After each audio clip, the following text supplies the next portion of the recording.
How can the satellite's omnipotent gaze be used to reinforce power structures through the distortion of weather maps to serve political and religious agendas?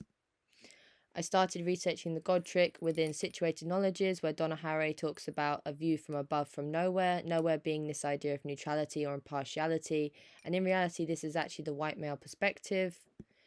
I then moved on to looking at satellites as angels or angelic beings, this idea of a deity in the sky watching over us, collecting data on us, and the religious implications that that has, which took me to looking at BBC weather maps and how they've changed over time, Ireland is kind of a no man's land. And when we get to the 2000s, they actually add in the borderline separating Republic of Ireland and Northern Ireland. And then now they've gone back to not having a border, but having this like no man's land for Ireland. So it's like there's no place names, there's nothing. It's like just a blank space.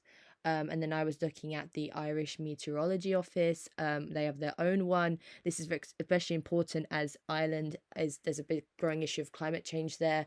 They've always had very extreme weather, and climate change is making this worse. So having this means that farmers are able to predict what soil types they should use, and when they should reap and sow crops. And then I looked at the Irish weather maps and how there are no place names. It's completely neutral. It just shows the whole of Ireland. It shows temperatures across all of it. There is no borderline. Now you can see there are small borders, but they are just very they're just white. They're not aggressive. They're not like the BBC's one.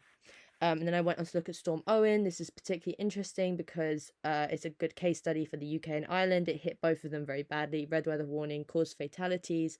Ireland's infrastructure was very badly hit by this. And I think it's really revealed how the colonial legacy of the UK has really affected Ireland's ability to deal with things like this. Here are some other examples of weather affecting Ireland throughout history. And then I went on to look at Israel weather maps and how they completely obviously erase Palestine, how it almost doesn't exist at all.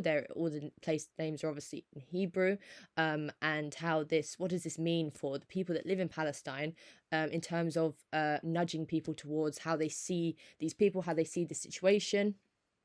And I looked at Londonderry or Derry, how it's been changed, and BBC was one of the broadcasting people that actually changed it initially on their weather forecast. What this means, it's a very minimal change to some, but to others it represents a validation of this 200-year colonial legacy. And obviously with Israel, it's a much more aggressive example because the names are completely removed. So my final film, Territory, here is a 30-second clip of the film.